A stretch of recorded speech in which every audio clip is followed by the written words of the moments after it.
Welcome to the Slop Temple. We pray this video helps.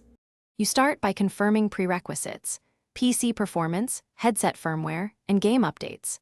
Connect the headset directly or use a high-quality 5 GHz link.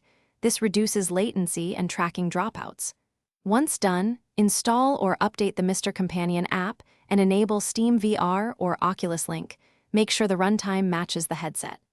You do this now so the next steps configure tracking and pass-through without wasted reboots. That consistency prevents calibration drift and keeps visuals stable during the setup. Now you configure mixed reality pass-through and precise tracking. Start by calibrating the play area and align virtual floor with the real floor.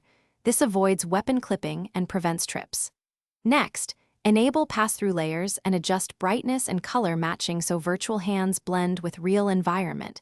This improves immersion and depth perception. Then fine-tune controller dead zones, refresh rate, and tracking smoothing. Doing these steps now reduces jitter and makes melee timing reliable during fast swings. Finish by optimizing performance and customizing controls for fast, fluid combat. Lower expensive post-processing, set render scale sensibly, and lock frames to your headset refresh. This prevents stutter that ruins timing. Map inputs so common moves are reachable, then save a preset.